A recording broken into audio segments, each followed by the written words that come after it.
ఒకే ప్రదేశంలో అనేక టెక్నాలజీలు వెండర్లను వెతుక్కోండి. కొనుగోలు ప్రక్రియను వేగవంతం చేయండి.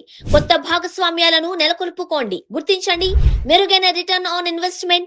భారతదేశ క్లీన్ ఎనర్జీ భవిష్యత్తును నేడు చూడాలి అంటే రీన్యూవబుల్ ఎనర్జీ ఎక్స్పో 2026 ఫిబ్రవరి 12 నుండి 14 వరకు చెన్నై ట్రేడ్ సెంటర్, చెన్నై. నమస్తే, వెల్కమ్ టు రియాలిటీ చెక్. ప్రస్తుతం మనతో పాటు ఉన్నారు పొలిటికల్ అనలిస్ట్ పెంటపాటి పుల్లారావు గారు. సార్ నమస్తే అండి. నమస్కారం సార్, ప్రస్తుతానికి అమెరికాలో నుంచి మన ఇండియన్స్నే కాదు, ప్రపంచవ్యాప్తంగా ఉన్న ఇతర దేశస్తులందరినీ ఎలా తరిమేయాలా అని చూస్తున్నారు. గంటకు ఒక డిసిషన్ తీసుకుంటున్నారు ట్రంప్ గారు. అండ్ ఫస్ట్ నుంచి కూడా ట్రంప్ ప్రభుత్వం యాంటీ ఇమిగ్రెంట్స్కి మనం చూస్తూనే ఉన్నాం, వత్తాసు పలకడం. బట్ ఇప్పుడు H1B వీసాలను కంప్లీట్గా రద్దు చేయాలి అనే ఒక బిల్ పెట్టడం జరిగింది అనేది ఒక వార్త. ఏం చెప్తారు? ఇప్పటి నుంచో అమెరికాలో వాళ్ళకు మూవ్మెంట్ ఉన్నది కదా, మన వాళ్ళు పని చేయాలి, ఈ పెద్ద ఉద్యోగాలు పెద్ద జీతాలు బయట వాళ్ళకి వెళ్ళిపోతున్నాయి, వాళ్ళు బయట వాళ్ళు రాకపోతే మనకు ఉద్యోగాలు ఉంటాయి, ఇవన్నీ చెప్పుకుంటూ వస్తున్నారు. తప్పులేదు, మనం కూడా అంటున్నాం కదా, బంగ్లాదేశ్ నుంచి 2-3 కోట్ల మంది వచ్చి అక్కడ కూర్చున్నారు అని. అది ఈ దేశం వాళ్ళ పేట్రియాట్స్గా వాళ్ళ బార్డర్ని రక్షించుకోవటం, వాళ్ళ ప్రజలను రక్షించుకోవటం వాళ్ళ డ్యూటీ, వాళ్ళు చేస్తారు. దాంట్లో తప్పేం లేదు. అవసరం ఉంటేనే తీసుకుంటారు కదా. ఈవేళ ఫర్ ఎగ్జాంపుల్ ఆంధ్రప్రదేశ్లో, తమిళనాడులో, కేరళలో, దాదాపు ఈ 3 రాష్ట్రాల్లో, తెలంగాణలో కలిపితే 1 కోటి మంది, 2 కోట్ల మంది బెంగాల్, వెస్ట్ బెంగాల్ నుంచి, అస్సాం నుంచి, ఒరిస్సా నుంచి, బీహార్ నుంచి, ఉత్తరప్రదేశ్ నుంచి పనిచేస్తున్నారు. వాళ్ళు ఎందుకు పనిచేస్తున్నారు? రోజుకి 500 రూపాయలకి పనిచేయటానికి రెడీగా ఉంది. ఇక్కడ కూర్చున్న వాళ్ళు ఏమంటున్నారు, మాకు 1000 రూపాయలు కావాలి, పని కూడా చేయమంటున్నారు. అందువల్ల వాళ్ళ అవసరం ఉన్నది కాబట్టి మనం హైర్ చేస్తున్నాం. వాళ్ళ అవసరం లేకపోతే వెళ్ళిపోతారు. మన అవసరం అక్కడ ఉన్నది కాబట్టి అమెరికాకి తీసుకెళ్ళారు, పనిచేస్తున్నాం. మన అవసరం లేదా, అక్కడ ఉన్న వాళ్ళు రిప్లేస్ చేయగలరా, వాళ్ళు చట్టాలు పాస్ చేయడం చేస్తారా, అది చూడాలి, సమయం చెప్తారు. అవసరం కొద్ది తీసుకెళ్ళారు, వాడుకుంటున్నారు. ఒక చట్టం వల్ల జరిగే పని కాదు. ఎందుకంటే గ్లోబలైజేషన్ అంటే అది అర్థం. ఒక పెన్సిల్, మిల్టన్ ఫ్రీడ్మన్ అని ఒక అతిపెద్ద ఆర్థిక వ్యవస్థ ఎకానమిస్ట్, మిల్టన్ ఫ్రీడ్మన్. ఆయన చనిపోయి 30 సంవత్సరాలు ఉంటాయి. యూనివర్సిటీ ఆఫ్ షికాగోలో ఆయన ఏమన్నాడంటే, ఒక పెన్సిల్ తీసుకుంది, ఈ పెన్సిల్ని ఒక వ్యక్తి, సింపుల్ పెన్సిల్ ఇది, ఆ రోజుల్లో రూపాయికి 10, రూపాయికి 2, 3, 5 వచ్చాయి 30 సంవత్సరాలు. ఈ ఒక సింపుల్ పెన్సిల్ తీసి ఇది ఎంతమంది చేస్తున్నారు అనుకుంటున్నావా? ఈ పెన్సిల్ తయారు చేయాలి 1000 మంది అన్నారు. 1000 మంది తయారు చేయాలి. కానీ ఒక దేశంలో ఇది పెంచుతారు మొక్క కింద, ఇంకో దేశంలో కోస్తారు, ఇంకో దేశంలో షేప్ ఇస్తారు, ఇంకో దేశంలో దాంట్లో మధ్యలో ఉన్న లెడ్ని, ఆ మినరల్ని మైన్ చేస్తారు, షేప్ చేస్తారు, వాళ్ళ మీద ఇక్కడ తీసుకొస్తారు, స్టోరేజ్ గోడౌన్స్లో పెడతారు, అది సాఫీ చేస్తారు, ఫ్యాక్టరీకి తీసుకెళ్తారు, పెన్సిల్ తయారు చేస్తారు, ప్యాక్ చేస్తారు. 1000 మంది కావాలో పెన్సిల్, 1000 మంది. అది గ్లోబలైజేషన్. అంటే ఏ దేశం ఎక్కడ ఎఫిషియెంట్గా చేస్తారో చేస్తారు. సో H1B వీసాస్ కష్టం అవుతుందని గ్లోబల్ కెపాసిటీ సెంటర్స్ పెట్టారు కదా. భారతదేశంలో 1200, 1500 ఉన్నాయి. ఒక్కో చోట 3000 మంది, 5000 మంది పనిచేస్తున్నారు. హైదరాబాద్లో కూడా ఉన్నాయి కదా, చూస్తున్నారు కదా, 1000 మంది పనిచేస్తున్నారు కదా. సో ఇదంతా ఒక ఆర్థిక వ్యవస్థ సిస్టమ్. గ్లోబలైజేషన్ అంటే ప్రపంచం అంతా కనెక్ట్. అక్కడ షికాగోలో జరిగేది, ఇక్కడ హైదరాబాద్లో జరిగేది, అలాగే బెంగళూరు, ఇవన్నీ కనెక్షన్ ఉంది. తర్వాత టోక్యో కూడా వస్తుంది. అది జపాన్లో వీళ్ళు తయారు చేసే సాఫ్ట్వేరు లేకపోతే నాలెడ్జ్ కావాలేమో, ఇవన్నీ గ్లోబలైజేషన్. ఆ లింకు, ఆ గ్లోబలైజేషన్లో ఐటీలో భారతీయులు ఒకటి. అది అవసరం లేదంటే ఇంకో లింక్ చూసుకుంటారు. ఆ లింక్ దొరకకపోతే పెట్టుకుంటారు. ఒకనప్పుడు వీసాలు ఇవ్వకపోతే ఏం చేశారు మీకు తెలియదు. 20 సంవత్సరాల క్రితం షిప్స్ మీద బయట అమెరికన్ మోటార్స్ బయట పెట్టి 1000 మందితో పనిచేయించేవారు. 1000 మంది షిప్స్తో బయట, అమెరికన్ సముద్రాల బయట టెరిటరీ. సో ఇప్పుడప్పుడే ఒక బిల్ ఇంట్రడ్యూస్ చేశారు. భారతీయులకు అన్యాయం అయిపోతుందంటే చెప్పలేము. మనకి ఇంకా న్యాయం కూడా జరగదు. దానివల్ల మన దేశంలో కెపాసిటీ పెరగదు. మన దేశంలో గ్లోబల్ కెపాసిటీ సెంటర్స్ ఇంకా వస్తాయి. వస్తే ఇక్కడ ఉద్యోగాలు దొరుకుతాయి. అక్కడికి వెళ్ళి ఓ భారతీయుడు నెలకి 10 లక్షలు సంపాదిస్తాం కంటే ఇక్కడ ఎవరో భారతీయుడు 2 లక్షలు సంపాదిస్తే నెలకు చాలు కదా ఇక్కడ. ఇవన్నీ మనం ఏ టర్న్ తీసుకుంటారో మనం చెప్పలేం. ఎవరో బిల్లు పెట్టేశారు, ఈ బస్తాలు మళ్ళీ మోసుకుని వచ్చేది భారతదేశానికి సూట్ కేసెస్ అంటే కొంతమంది వస్తారు, కొంతమంది రారు. కొంతమంది పక్క దేశాలకు వెళ్తారు, కెనడా వెళ్తారు, మెక్సికో వెళ్తారు, యూరోప్ కూడా వెళ్తున్నారు. సో చూడాలి. ఎవరో ఒక అక్కడ పార్లమెంటేరియన్ ఒక బిల్లు ఇంట్రడ్యూస్ చేసాడంటే అది రేపు మాపు ఓటింగ్కి రాదు. అది ఎన్నో ప్రాసెస్ ఉంటాయి. ఆ బిల్లు కమిటీకి వెళ్ళాలి, కమిటీలో హియరింగ్స్ పెట్టాలి. హియరింగ్స్ పెట్టాక కొన్ని కొత్త అభిప్రాయాలు ఉంటాయి. ఐటీ కంపెనీలు పెద్ద లాబీస్ ఉన్నారు, వాళ్ళు ఏమంటారో చూడాలి. ప్రెసిడెంట్ ఏమంటాడో చూడాలి. ప్రెసిడెంట్కి ఇష్టం లేదా కొంచెం మాడిఫై చేయమంటే చేస్తారు. ఈ ట్రేడ్ డీల్ అన్నది దేనికి చేశాం? ఒక పాయింట్ ఏంటి, మన వాళ్ళకి ఉద్యోగాలు వీసాలు ఇవ్వటానికి. ట్రేడ్ డీల్ లేకపోతే హైదరాబాద్లో మూసిపారేస్తారు ఆ వీసా ఆఫీస్. ఏమవుతుంది అప్పుడు? మీ అందరు కనొచ్చా, మన అందరు కనాలా? ఏమవుతుంది? రోజుకు 2,000 మందికి వీసాలు ఇస్తున్నారు, పని చేసుకోవటానికో తిరగటానికో టూరిస్టుకో. సో ఎంత ఒక పార్ట్ అక్కడ ఎవరో ఒక కాంగ్రెస్ మ్యాన్ బిల్లు పెట్టాడంటే పాస్ అవ్వచ్చు, పాస్ అవ్వకపోవచ్చు. అది పెద్ద కథ. అది అప్పుడే అది 5 సీన్ కథ. ఒక ఎన్నో పార్ట్స్ ఉంటాయి ఆ డ్రామాకి. ఇప్పుడు అమెరికన్స్ ఎవరైతే ఉన్నారో వాళ్ళ యొక్క ప్రధాన ఆరోపణ ఏంటి? మన వాళ్ళు అక్కడికి వెళ్ళడం వల్ల వాళ్ళ ఉద్యోగాలన్నీ మన వాళ్ళు లాగేసుకుంటున్నారు, వాళ్ళకు ఉపాధి తగ్గిపోతుంది. నిజంగానే మన ఇండియన్స్ వాళ్ళు ఉద్యోగాలు లాగేసుకుంటున్నారా? లేకపోతే మనకు వచ్చిన అవకాశాన్ని చేతపుచ్చుకుని వీళ్ళు ఫార్వర్డ్గా వర్క్ చేస్తుంటున్నారా? ఎట్లా చెప్తారు మీరు? ఒకటి చెప్పలేము, అది మనం తక్కువ ధరకు చేస్తున్నాం. ఆ బిల్లులో కూడా లేబరు ఎక్స్ప్లాయిట్ అవుతున్నారు, తక్కువ జీతాలు ఇస్తున్నారు అని చెప్పింది కరెక్ట్ అవ్వదు. తక్కువ జీతాలు మనకు పనిచేస్తున్నప్పుడు అక్కడ వెల్త్ పెరుగుతుంది కదా.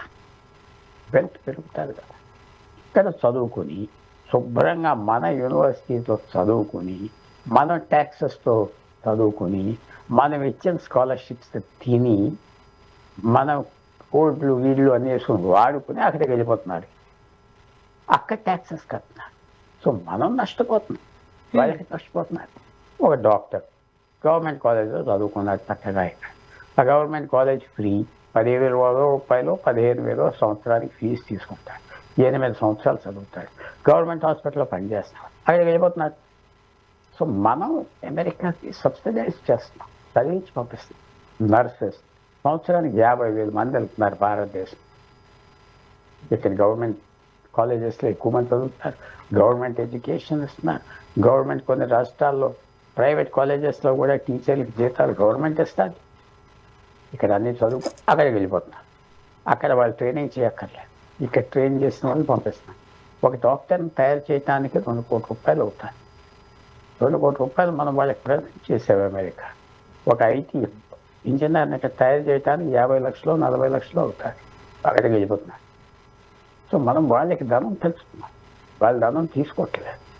అలాగే బెంగాల్ నుంచి ఒరిస్సా నుంచి పనిచేయడానికి వస్తున్నారు. ఫిష్ ఫార్మ్స్ మీద 1,00,000 మంది వచ్చారు. ఇక్కడ అంతగా లాడ్గా ఉన్నారు కాబట్టి తెలుగు వాళ్ళు అంతా ఫ్రీ కాబట్టి పనిచేయట్లేదు. ఈ మురుగు పని అంతా అలిగేస్తున్నారు, 500 రూపాయలకి చేస్తున్నారు. సో ఎంత సేవ్ చేస్తున్నాం మనం? లేబర్ చీప్గా తెస్తున్నావా లేదా? బెంగాల్ నుంచి చీప్గా తీసుకొస్తున్నాం, బయట పడుకుంటున్నారు, పని చేస్తున్నారు, అక్కడే వండుకుంటున్నారు, వెళ్ళిపోతున్నారు. అందువల్ల మనం వాళ్ళకి ప్రాఫిట్ తీసుకొస్తున్నాం. అది వాళ్ళకి తెలుసు, వాళ్ళ ఐటీ కంపెనీలకు తెలుసు, వాళ్ళ నేతలకు తెలుసు, వాళ్ళ మేధావులకు తెలుసు, వాళ్ళ యూనివర్సిటీస్కి తెలుసు. వాళ్ళని లాభేస్తాం. మన వాళ్ళు కూడా హ్యాపీగా ఉన్నారు. కొంచెం ఏదో ఇక్కడ జీతాలు కట్టాక అక్కడికి వస్తాం, ఆయన వెళ్ళిపోతున్నారు. అందరికి లాభం చెప్పాలి. అండ్ మరీ ముఖ్యంగా ఒకవేళ కనుక వాళ్ళు కూడా గట్టిగానే డెసిషన్ తీసుకుని బిల్లు పాస్ అయింది అనుకోండి, మన ఇండియన్స్ పరిస్థితి ఏంటి? ఏముండదు, ఏం పరిస్థితి ఉండదు. ఏమవుతుంది? ఇంత పెద్ద దేశానికి 140 కోట్ల మంది ఉంటారు. ఒక 2 లక్షల మంది వస్తారు, 5 లక్షల మంది వస్తారు, 10 రోజులు ఉంటారు, వెళ్ళిపోతారు. ఆ స్కిల్స్ వాళ్ళకి ఉంటాయి కదా, వాళ్ళు ఇతర దేశాలకు అప్లై చేస్తారు. మేము ఇక్కడ పనిచేసాం, అమెరికాలో మైక్రోసాఫ్ట్లో పనిచేస్తాం, ఉద్యోగాలు ఇస్తారు. ఇక్కడికి వస్తే మంచి ఉద్యోగాలు దొరుకుతాయి. అది మనం ఆశ్చర్యపడక్కర్లేదు. వాళ్ళకి బాగా హెల్ప్ జరుగుతూ ఉంటాయి. అందువల్ల ఇది అడ్జస్ట్మెంట్ ప్రాసెస్. ఆర్థిక వ్యవస్థ అడ్జస్ట్మెంట్ అవుతూ ఉంటాయి. ఒక ఉద్యోగాలు పోతూ ఉంటాయి, కొత్త ఉద్యోగాలు వస్తాయి. ఒకనప్పుడు ట్రాన్స్పోర్ట్ ఉండేది కాదు, అంత గుర్రాల బండ్లు నడిపేవాళ్ళు, ఎడ్ల బండ్లు నడిపేవాళ్ళు. అయినా ఏమైపోయినాయి? ఆ ఎడ్ల బండి వాళ్ళు అందరూ మాయమైతే ఇంకో ఉద్యోగాలకు వెళ్ళారు, ఇంకో పని చేసుకుంటున్నారు. సర్కస్ ఆర్టిస్ట్ భారతదేశంలో 2 లక్షల మంది 5 లక్షల మంది ఉండేవారు. ఏమైపోయారు అందరూ? సర్కస్ తగ్గిపోయినాయి కదా. సో ఇది మారుతూ ఉంటుంది పరిస్థితి, ఒక రోజులో ఉండవు. అండ్ మరీ ముఖ్యంగా నిజంగానే మన వాళ్ళు అక్కడ ఉన్నారు, అక్కడ ట్యాక్సీలు కడుతున్నారు. ట్రంప్ అంతటా ట్రంప్గానే చాలా సందర్భాలలో మన అవసరం వాళ్ళ దేశానికి ఉంది, సక్రమంగా వచ్చేవాళ్ళు రండి పని చేసుకోండి, ఎందుకంటే వాళ్ళ దేశ అభివృద్ధికో ట్యాక్సుల రూపంలోనే మన వాళ్ళు కూడా ఉన్నారు కాబట్టి అది ట్రంప్ గుర్తించారు. కానీ ఇలా మెలికలు పెడుతూనే ఉంటారు. సో ఫైనల్గా వాళ్ళు ఏ ఒక కన్క్లూజన్కి వచ్చే అవకాశం ఏమైనా ఉందంటారా? ట్రంప్కి ఆ ఐడియా ఇప్పుడు కూడా ఉన్నది. ఫారెన్ దేశాల నుంచి వచ్చి అక్కడ చదువుకున్న వాళ్ళకి అక్కడే గ్రీన్ కార్డ్ ఆ రోజే ఇచ్చేయాలన్నారు. కానీ ఆయనకు అడ్డం పడేవాళ్ళు కొంతమంది ఉన్నారు ఆయన పార్టీలో. వాళ్ళని తట్టుకోలేకపోతున్నారు. ఆయన ఎప్పుడు అదే అన్నాడు, మొన్న కూడా అన్నాడు. ఇది వాళ్ళు ఎవరైతే ఆయన గవర్నమెంట్లో అపోజ్ చేస్తున్నారో ఆయన అధికారం కూడా చేశారు. వాళ్ళని ఒక మెయిన్ పర్సన్ ఉన్నారు, వాళ్ళని అధికారం కూడా చేశాడు. వాడు ఇలాంటి వాడు ఏమంటున్నాడు అంటే వాళ్ళలాగా ఉన్న వాళ్ళనే ఉంచాలి దేశంలో, అందరిని బయట పంపించేయాలంటున్నాడు. వెళ్ళిపోతే ఎవరు పని చేస్తాడు, అక్కడ ఉన్న మన వాళ్ళకి టాలెంట్ లేదు అన్నాడు డొనాల్డ్ ట్రంప్. అక్కడ వాళ్ళకి టాలెంట్ ఉన్నది, మన వాళ్ళు ఇలా పని చేయలేరు చెప్పాడు. ట్రంప్కి తెలుసు, లెవెల్గా తగ్గిస్తున్నారు ఈ క్వాలిఫైడ్ పీపుల్కి. కానీ అన్నిటికంటే ముఖ్యం మన ఎడ్యుకేషన్ కూడా ఎల్లకాలం ఈ ఉద్యోగాలు ఉంటాయి అనుకోకూడదు. కొత్త ఉద్యోగాలకు వెళ్ళాలి, కొత్త సబ్జెక్ట్స్కి ట్రైనింగ్ ఇవ్వాలి, కాలేజెస్ ఓపెన్ చేయాలి, స్కిల్స్ పెంచాలి. ఇది మార్పు రావాలి. మనలో మార్పు వస్తే మన పీపుల్కి బాధలే. ఏదో పూర్వంలాగా వెళ్తాదంటే మాత్రం ఇది మార్పు చాలా ఫాస్ట్ రేట్గా వెళ్తారు. చేంజ్ ఒక స్పీడ్ కాదు, వెలాసిటీ ఇంక్రీజ్ అవుతూ ఉన్నారు. సో అది మన వాళ్ళు తట్టుకుంటారా చూడాలి. మన ప్రభుత్వాలు తట్టుకోవాలి, మార్చాలి, మన ఇండస్ట్రీస్ మార్చాలి. అన్నిటికంటే మీరు జ్ఞాపకం పెట్టుకోవాలి, మన పెద్ద కార్పొరేషన్స్ దగ్గర లక్షల కోట్లు ఫండ్స్ ఉన్నాయి ట్రెజరీస్లో, ఇన్వెస్ట్ చేయట్లేదు. అలా ఉంచుకున్నారా, ఆ వడ్డీల మీద పడుతున్నారు. టాప్ 100 కంపెనీస్ తీసుకుంటారు. ఎందుకు ఖర్చు పెట్టరు రీసెర్చ్ మీద? అది ప్రభుత్వం చూడాలి, అది మాత్రం చేయట్లేదు. ఇప్పుడు H1B వీసా కనుక రద్దు చేస్తే లాస్ ఎవరికంటారు, మనకా అమెరికాకా? చెప్పలేము. అది అంత ఈజీగా దీనికి ఆన్సర్స్ లేవు. మనం ఎలాగ అడ్జస్ట్ అవుతాం, వాళ్ళు ఎలాగ అడ్జస్ట్ అవుతారు. ఆర్టిఫిషియల్ ఇంటెలిజెన్స్ వచ్చింది, మనుషులు లేకుండా చేస్తున్నారు. ఎంత చేంజ్ ఉన్నది ప్రపంచంలో, మార్పు అనేది ఉన్నది. ఆ మార్పు మొదటిసారి కంప్యూటర్స్ వచ్చినప్పుడు ఎలాంటి మార్పులు వచ్చినాయో ఇప్పుడు కూడా ఆ సైన్స్ అయిపోయింది, కొత్త సైన్స్ వస్తాం. చూడాలి, ఇంకెవరు అసెస్ చేయలేదు, చూడాలి. అండ్ ఇంకొక విషయం, ఈ భారత్ అమెరికా ఒప్పందాలకి సంబంధించి, ఈ వాణిజ్య ఒప్పందాలకు సంబంధించి రాహుల్ గాంధీ గారు కాస్త సీరియస్గానే మాట్లాడారు సభలో. ఇదొక అంటే ఒక లొంగుబాటు చర్యగా అభివర్ణించారు. మీరేమంటారు? ఆయన స్పీచ్ చాలా విశేషంగా ఉన్నాడు. ఆయన దాదాపు ఫస్ట్ 10 నిమిషాల్లో ఆయన యూజిట్సు నేర్చుకున్న చోక్ ఏమిటో చూపెట్టేది. అది మీరు చూసారో లేదో చూపెట్టాలి మీ వ్యూవర్స్ అందరికి. 10 నిమిషాలు ఆయన ఏ ఎక్సర్సైజెస్ చేస్తారో చూపెట్టేది. మీరు చూసుండరేమో ఆ స్పీచ్. సో చాలా విశేషమైన స్పీచ్. ఆయన ఇప్పుడు స్పీచ్లో కొత్త పాయింట్స్ వస్తూ ఉంటాయి, వినొచ్చు. కానీ అది కరెక్టే కాదా సమయం చెప్తారు. ఆ జ్ఞాపకం పెట్టుకుని 10 సంవత్సరాల తర్వాత కోచ్ చేస్తామా చూడాలి. ఆయన చదవడే కాదు, మంచివాడు. కానీ మరి ఆయన ఐడియాస్ ఒకలాగా ఉన్నాయి. ఆయన ఒపోజ్ చేస్తున్నాడు, ఒపోజ్ చేయడంలో తప్పు లేదు. కానీ అందరం అంగీకరిస్తారు కదా, ప్రభుత్వం ఉన్నది చేసుకుంటా పోతుంది. చాలామంది డీల్ ఉండాలా, డీల్ లేకుండా ఉండాలా, ఏదో డీల్ లేనప్పుడు ఏం లేదు నేర్చేవారే అందరూ. ఏదో డీల్ వచ్చాక ఈ డీల్ అనవసరం అంటున్నారు. ఏం తెస్తారు? 3% ఉన్న పన్నులు 18% అయిపోయింది. కరెక్ట్.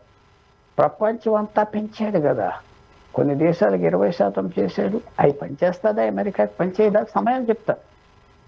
మన దేశాలకే పంచలేదే, అన్ని దేశాలకు పెంచాడు.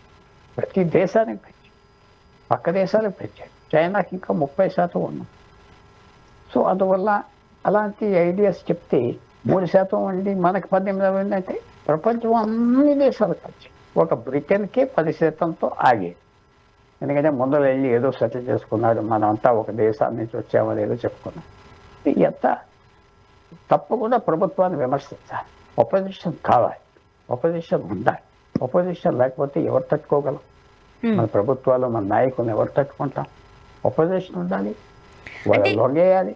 సో అంతవరకు మనం మెచ్చుకోవచ్చు. కానీ అవన్నీ కరెక్టా, ఇది చాలా సింపుల్గా జరిగిపోయిందా అంటే ఆలోచించుకోవాలి. అంటే ఈ ట్యాక్సెస్ని కూడా 20 years వరకు దానికి మినహాయించడాన్ని ఎలా చూడాలి మరి? తగ్గించడం, మినహాయించడం. కరెక్ట్. ఈ data centres, global capability centres వచ్చి ఒకళ్ళు $5 billion ఇన్వెస్ట్ చేయాలి, $10 billion ఇన్వెస్ట్ చేయాలి. ఉడికనే చేస్తారా? ఇక్కడ ప్రజలు చాలా అందంగా ఉన్నారని చేస్తారా? ఇక చాలా మంచి వాళ్ళని చేస్తారా? వాళ్ళకి ఇన్వెస్ట్మెంట్ పెట్టాక వాళ్ళ గ్యారెంటీ ఉంది, పెరుగుతుందా, ట్యాక్సెస్ పెరుగుతుందా. ఒకప్పుడు ఏమైంది, కాంగ్రెస్ ప్రభుత్వం ఉన్నప్పుడు 2004 నుంచి 2014లో ప్రణబ్ ముఖర్జీ ఫైనాన్స్ మినిస్టర్గా ఉన్నప్పుడు ఒక కంపెనీ, ఒక టెలికాం కంపెనీ, ఆ కంపెనీ మీద రెట్రోయాక్టివ్ ట్యాక్సెస్ వేసాయి. టెలికాం కంపెనీ అదే 10 సంవత్సరాల ముందు వెనకని ఆ కంపెనీ దివాలా అయిపోయినట్లే అయిపోయింది. కోర్టుకి వెళ్ళి గెలిచారు. సో కంపెనీలకి ట్యాక్స్లో సర్టనిటీ కావాలి, ఇచ్చారు, అవి రావాలి కదా. మీరు ఊరుగానే ఉల్లిపాయలు అమ్ముతామంటూ వచ్చేవాడు కొనాలి కదా. కాబట్టి మార్కెట్ ఉండాలి కదా. మనం ఆఫర్ చేసాం, వాళ్ళు రావాలి కదా. లేని ఇన్కమ్ కదా మనకి. ఇంకా సెంటర్ ఎవరు పెట్టలేరు. పెడితే ట్యాక్సెస్ ఎగ్జామ్షన్ ఇస్తామన్నారు, లేకపోతే రాదంటారు. ఇంకా ఎవరు రాలేదే, ఆఫర్ ఎవరు టేకప్ చేయలేదే. అందువల్ల ఒక ఆఫర్ డెవలప్మెంట్ కోసం మనం ఆఫర్ చేస్తే మీరందరూ ఆ ఉద్యోగాలు H1B ఉద్యోగాలు అన్నీ పోతే ఇక్కడే పనిచేస్తారు కదా. వాళ్ళ సెంటర్స్ పెట్టే ఐడియా ఏంటి, అక్కడ మీరు మూసేస్తున్నారు. 10 లక్షల మందికి వచ్చే 10 సంవత్సరాల్లో, వచ్చే 20 సంవత్సరాల్లో సంవత్సరానికి 1,00,000 మంది, 2 లక్షల మంది వీసాల మీద వెళ్తున్నారు. 20 సంవత్సరాలకి 40 లక్షల మంది వెళ్తున్నారు కదా. ఆ 40 లక్షల మంది వెళ్లకుండా ఇక్కడ పనిచేయాలంటే ఉద్యోగాలు సృష్టించాలా వద్దా? అండ్ మరీ ముఖ్యంగా కదా, ఏదో సార్ చెప్పండి, ఏదో ఆఫర్ చేయాలి కదా. ఇన్సెంటివ్, మీకెంత స్థిరత ఇస్తాం, ట్యాక్సెస్ లేకుండా చేస్తాం. భూమి వేల ఎకరం పడేస్తున్నారే ఈ ప్రభుత్వాలు. ఎవరో వచ్చి ఏదో పెడతానంటే తర్వాత 20 సంవత్సరాల తర్వాత వాటి పెట్టేది లేదేం లేదు, రియల్ ఎస్టేట్గా అమ్ముకుంటున్నారు కదా ఈ భూములన్నీ. వేరే ఎవరో సంతకం పెడతాడు, 1000 కోట్లు ఇన్వెస్ట్ చేస్తానంటే 500 ఎకరం వేస్తున్నారు. ఎవరు చూస్తున్నారు ఆ భూమి ఏం చేసుకున్నాడు? ఆ ఫ్యాక్టరీ పెట్టాడా? ఎవరు చూస్తున్నారు? ఎవరు చూడలేదు. ఇది ఒక ఆఫర్. ఈ భారత్ డేటా అని, అంటే మన డేటాని అమెరికాకు కావచ్చు లేకపోతే చైనాకు కావచ్చు చాలా కీలకం అంటూ రాహుల్ గాంధీ గారు చెప్పడం జరిగింది. ఆయన వర్షన్ మీరేం ఎక్స్ప్లెయిన్ చేస్తారు, ఏమంటారు? అది వాళ్ళ డేటా కూడా మనకు కీలకం కదా, వాళ్ళ డేటా కూడా మనం వాడుతున్నాం కదా. ఈ ఎక్స్చేంజ్ ఉంటుంది డేటాలు. డేటాకి గ్లోబల్లో అయిపోయింది డేటా. ఎంత దాచుకున్నా దాచుకోలేము. అందువల్ల ఆయన చెప్పేది కొద్దిగా ఎమెండ్ చేస్తే బాగుంటుంది. ఇవన్నీ బాగుంటాయి. నేనేమన్నా ఒపోజిషన్ లీడర్ కావాలి, చేయాలి ప్రభుత్వాన్ని. కానీ ఆ పెద్ద మాటలకు అర్థం ఏమున్నదో వెనకాల కొద్దిగా మనం చూడాలి. మన సొమ్ములు ఇచ్చేస్తున్నాం వాళ్ళకి, ఏమిస్తున్నాం? అది డేటా సెంటర్స్కి 20 సంవత్సరాల పన్నుల ఎగ్జామ్షన్ ఇచ్చేవారు. ఇంకా ఎవరు రాలేదే, ఇంకా ఎవరు పెట్టలేదే. పరిగెత్తుకుని వచ్చేస్తాం అనుకుంటున్నారా ఏంటి? ఎవరు రాపోవచ్చు. ఎంతమంది వస్తారు చెప్పలేము. ఉద్యోగాలు ఎక్కడి నుంచి ఇస్తాం? ఉద్యోగాలు ఇస్తా కాస్ట్ సర్వే చేయండి అన్నారు కదా. సో అది కూడా కాస్ట్ పెట్టాలా? ఎంత మోడర్న్ వరల్డ్. చాలామంది ఎడ్యుకేటెడ్ పీపుల్ ఉన్నారు, ఉద్యోగాలు లేవు. బెటర్ అవ్వాలి. ఇలా గ్లోబల్ కెపాసిటీ సెంటర్స్ పెడితే 20 లక్షల మందో 50 లక్షల మందికో ఉద్యోగాలు వస్తాయని ఆశిస్తాను. ఫ్యూచర్లో ట్రై చేస్తున్నారు. ఐడియా ఫెయిల్ అయ్యిందనుకో తీసేస్తారు నెక్స్ట్ బడ్జెట్. పోయిన బడ్జెట్లో ఏమన్నారు? ఇంటర్న్షిప్ పెట్టేస్తాం, ప్రైమ్ మినిస్టర్ ఇంటర్న్షిప్, సంవత్సరానికి 20 లక్షల మందికి ఉద్యోగాలు వస్తాయన్నారు. మేము డబ్బు ఇస్తామన్నారు బడ్జెట్లో. చూడండి, మీరు మర్చిపోయి ఉంటారు, ఫిబ్రవరి 1 లాస్ట్ ఇయర్ ఫైనాన్స్ మినిస్టర్ ఏమన్నారు, ఇంటర్న్షిప్. అది ఫెయిల్ అయిపోయిన ఎవరు మాట్లాడతారు. సో ఇట్ ప్రపోజల్ ఎవరు రాకపోవచ్చు కదా. అండ్ మరి సినిమాస్ ఫెయిల్ ముఖ్యంగా అవుతున్నాయి. సార్, రాహుల్ గాంధీ గారు ఈ డేటా విషయం సంబంధించి కావచ్చు, ట్యాక్సెస్కి సంబంధించి కావచ్చు, లేకపోతే తన వాయిస్ని గట్టిగానే వినిపిస్తూ ఉన్నారు. మీరేం చెప్తారు రాహుల్ గాంధీ గారి పర్సనాలిటీ ఈ మధ్య కాలంలో మనం ఎలక్షన్స్లో చాలా- చూస్తున్నప్పుడు? చాలా మంచివాడు, వ్యక్తిగతంగా మంచివాడు, ఏదో వ్యక్తిగతంగా ఒక మంచివాడు, బ్యాడ్ క్యారెక్టర్ కాదు, గుడ్ పర్సన్. తర్వాత ఎవరిని దగ్గర రానేవాడు కూడా. మీరు చూస్తూ ఉన్నారో లేదో, తెలుగు వాళ్ళు కొంచెం దూరంగా పెడతా ఉంటారు అందరు. అది కూడా మీరు చెప్తే అర్థం చేసుకుంటారు, చాలా డీప్గా అర్థం చేసుకోవాలి. హ్మ్. ఎవరి దగ్గర లేరే, పనిచేసే వాళ్ళు చుట్టూరా వాళ్ళు ఉంటారు. అది చాలా మంచివాడు అని చెప్తున్నాను కదా, వ్యక్తిగతంగా మంచివాడు. పాపం ఉన్నది, పాపం ఉన్నవాళ్ళు చాలా మంచివాడు. ఇది లోతుగుండి కాదు, ఓపెన్గా ఉన్నది అదేస్తాడు, కొన్ని తప్పులు చేస్తాడు, కొన్ని విషయాల్లో చాలా మంచి పని చేయట్లేదు, కొన్ని విషయాల్లో మంచి పని చేస్తాడు. సో అతను ట్రాన్స్ఫార్మ్ అవ్వే 2014కి 2000కి 15 సంవత్సరాలు 16 సంవత్సరాలు అవుట్ ఆఫ్ పవర్లో ట్రాన్స్ఫార్మ్ అయిపోతాం. అంతా బాగా వెళ్ళినప్పుడు, సినిమా స్టార్స్ సినిమాలు సక్సెస్ఫుల్గా వెళ్ళినప్పుడు ఎంత నవ్వుతూ ఉంటారు, ఎంత బయట తిరుగుతూ ఉంటారు. హ్మ్. ఫెయిల్ అవ్వగానే మళ్ళీ కనపడతారా? కనపడరు కదా. అందువల్ల మనుషులు అందరూ ఆ జర్నీ చేస్తారు, అందరూ ఆ జర్నీ చేస్తారు. చాలామంది 99% సక్సెస్, ఫెయిలియర్, సక్సెస్ చేస్తాం. ఎలాగ ఆరోగించుకుంటారు, ఎలా ఫేస్ చేస్తారు, అది మనలో ఉండాలి, సార్ ఇప్పుడు మనలో ఉండాలి. సార్, ప్రస్తుతానికి ఏ సోషల్ మీడియాలో చూసినా లేకపోతే ప్రధాన దినపత్రికల్లో చూసినా ఈ ఎప్స్టీన్ ఫైల్స్ గురించే వింటున్నాం. నిజానిజాలు పక్కన పెడితే ఆ దిగ్గజాల పేర్లు బయటకు వస్తున్నాయి. అందులో ప్రధాని నరేంద్ర మోదీ గారి పేరు కూడా ఉంది అంటూ వార్తలు. ఏం చెప్తారు ఈ ఫైల్స్ గురించి? ఏంటి అసలు ఈ ఫైల్స్? నరేంద్ర మోడీ గారికి 2000 నుంచి అమెరికా వీసా కూడా ఇవ్వలేదు, బ్యాన్ చేయించారు. అప్పుడు 2004 నుంచి హ్మ్. బ్యాన్ చేశారు, వీసా కూడా లేదు. సో వీసా లేని వాడు ఏం చేస్తాడు, వెళ్ళి ఎక్కడికి వెళ్ళ ఎదనివ్వలేదే, రానివ్వలేదే, వీళ్ళే రానివ్వలేదు, ఆయనకి వీసా ఇవ్వద్దు అన్నారు. అదంతా ఒబామా బయటకు వచ్చాక చెప్పాడు. సో అందువల్ల అతను పేరు వచ్చేసిందంటే ఎలా వస్తుంది? ఫర్ ఎగ్జాంపుల్, మీ ఆఫీస్కి ఈమెయిల్ ఐడి ఉన్నది, నేను ఒక ఈమెయిల్ పంపిస్తాను, ఏదో పంపిస్తాను, నా ఇష్టం వచ్చింది పంపిస్తాను. మీరు నాకు ₹1 ఇవ్వండి అని ఈమెయిల్ పంపిస్తాను. అది ఏం లేదు, మీరు పట్టించుకోరు. మీ ఆఫీస్ మీద ఒక ఇన్కమ్ ట్యాక్స్ రేట్ లేదు, అదే ఆయన ఈ పేరులో ఉన్నది, ఈ ఫైల్లో ఉన్నదే అంట. సో అక్కడ కోట్లు పేర్లు వచ్చినాయి అంటే ఎవరో ఈమెయిల్స్ ఎక్స్చేంజ్ చేస్తున్నాడు. అది ఎవరో ఎతికి 20 లక్షల పేజీల్లో ఎతికి ఎవరి పేరు కనపడితే ఆ పేరు కనపడింది. భారతీయుడు ఎవరు అక్కడికి అంత చదువుగా వెళ్ళేవాళ్ళు ఎవరు లేరు, కలిసేవాళ్ళు లేరు. మోడీ గారికి ఏం సంబంధం ఉండాలి? 2000 సంవత్సరం మొదలు ఆయన పేరు ఎవరు విన్నారు? ముఖ్యమంత్రి గుజరాత్ అవ్వాక ఆయన పేరు బయట. అప్పటి వరకు ఎవరు విన్నారు? ఆయన పేరు ఏంటి, ఆయన అడ్రస్ ఏంటి, ఎక్కడ పడుకునేవాడు, ఎక్కడ నిద్రపోయేవాడు, అదేం లేదు. అందువల్ల ఎప్స్టైన్ ఫైల్స్, అమెరికాలో ఒక సెక్స్ కుంభకోణం ఏదో చేశాడు, వాడు జైలుకి వెళ్ళాడు, అక్కడ పద్ధతి, అక్కడ లైఫ్ స్టైల్ వేరు. ఇవన్నీ అధికారంలో లేనోడు నా ఇష్టం వచ్చి నేను చేసుకుంటాను అంటారు. ప్రజలు కూడా ఒప్పుకుంటారు, ప్రజలు కూడా ఏం ఫాల్ట్ చేయరు. ఈ పర్సనల్ లైఫ్ ఎంత ఘోరంగా ఉంటే అంత అడ్మైర్ కూడా చేస్తారు. ఓ బిలియనర్స్ ఇలాంటి జీవితాలు ఉంటాయి కదా, వాళ్ళు అలాగే బ్రతుకుతారు, బిలియనర్స్, వాళ్ళ జీవితాలు వేరు, మన జీవితాలు వేరు అంటారు అమెరికా. భారతదేశం ఏంటంటే ఇక్కడ ఎవరైనా తప్పు చేస్తే చూపెట్టి అతను కూని చేసే వరకు నిద్రపోయాడు. అదొక పెద్ద ఒక అలవాటు, కొత్తగా కాదే, 500 సంవత్సరాలు కాదు, 1000 సంవత్సరాల నుంచి కూడా వస్తూ ఉన్నది. ఈ డిఎన్ఏలో ఉన్నది, ఈ డిఎన్ఏలో. చాలామంది మీరు వేరు మేము వేరు అంటారు, కానీ భారతదేశంలో ఉన్న డిఎన్ఏ. సో ఈ అలిగేషన్కి గాలి లేదు, అందుకనే కుదరదు. పేరు అనిల్ అంబానీ పేరు ఉన్నది, ఆయన పేరు ఉన్నదా లేదా ఆయన చూసుకుంటే better. Thank you so much sir, మీ అభిప్రాయాలు పంచుకున్నారు. థ్యాంక్ యూ అండి. ఇది వాళ్ళ రియాలిటీ చెక్. Stay tune.